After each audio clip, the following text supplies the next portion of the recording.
सलोनी बहुत ही सीधी और भगवान को मानने वाली थी, लेकिन उसकी सौतेली माँ उसके सीधेपन का फायदा उठाती थी और उस पर बड़े अत्याचार करती थी। जरा सी चूक हो जाने पर उसकी खूब पिटाई करती।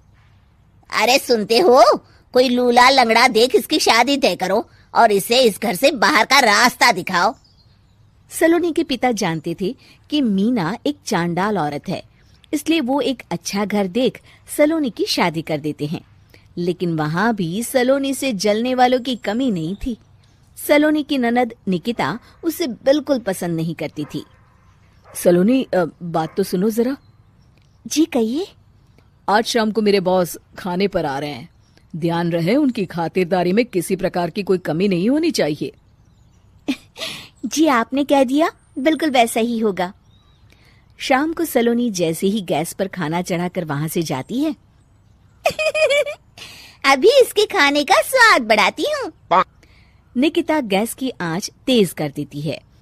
थोड़ी देर में देखते ही देखते सारा खाना जल जाता है और पूरे रसोई घर में चारों तरफ धुआं फैल जाता है।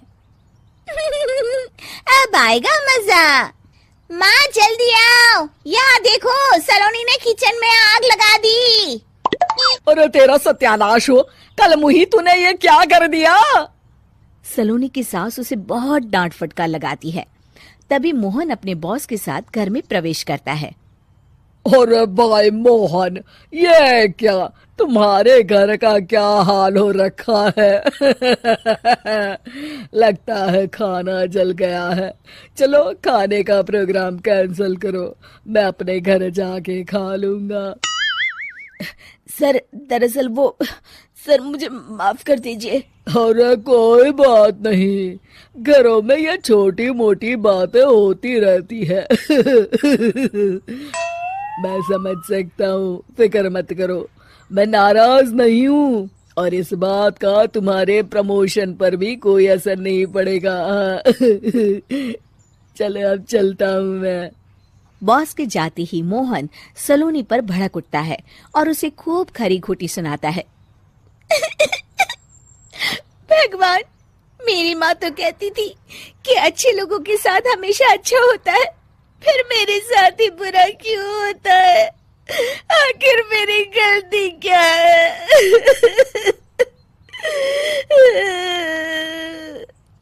तभी आकाशवाणी होती है।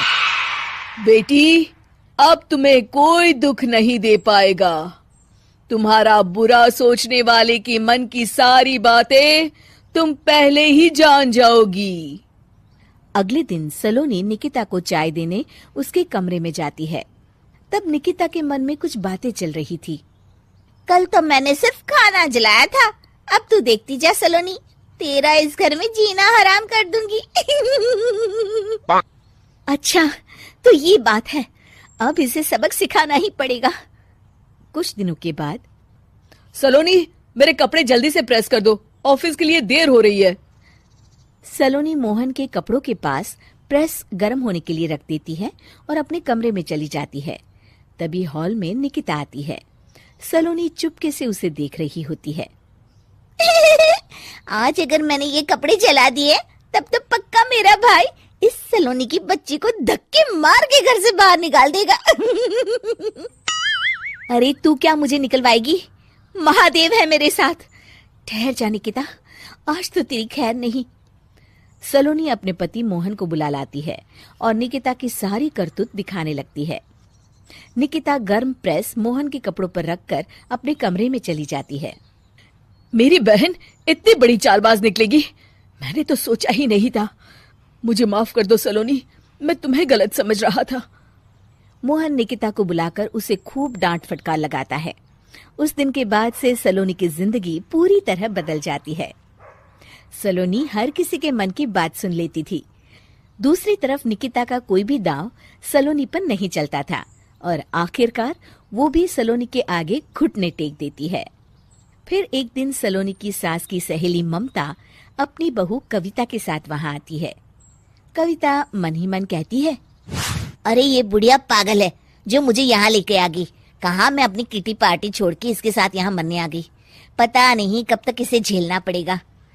अरे ये जल्दी मरे और इसकी सारी जायदाद मेरे नाम हो जाए। सलोनी कविता की सारी बातें सुन लेती है। अरे कविता, तुम अपनी सास की जायदाद के लिए उन्हें झेल रही हो और उनके मरने का इंतजार कर रही हो।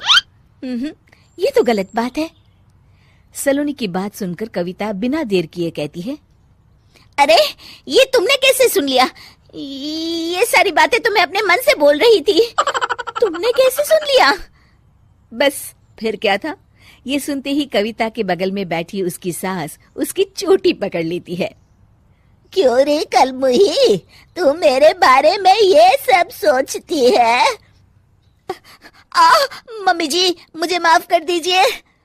बड़ी आई मेरी जायदाद लेने वाली, मैं आज ही अपने वकील को बुलाकर सब कुछ छोटी बहू के नाम कर देती हूँ। चल घर चल, आज तेरी अच्छी खबर लेते हूँ। इस तरह सलोनी लोगों के मन की बातें सुन लेती थी, लेकिन धीरे धीरे सलोनी को एहसास होता है कि उसके आसपास के सारे लोग एक दिखावे की जिंदगी जीते हैं और सब एक दूसरे के बारे में बुरा ही सोचते हैं। हे भगवान, दुनिया में कैसे लोग हैं? सबके मन छल कपट से भरे हैं। मैं तो लोगों के मन की बातें सुन सुनकर तंग आ चुकी हूँ। मैं अपनी जिंदगी में अब बहुत खुश हूँ। अब आप मुझसे ये शक्ति वापस ले लीजिए भगवान। इस तरह भगवान सलोनी को दी हुई शक्ति वापस ले लेते हैं और सलोनी एक आम जिंदगी जीने लगती है।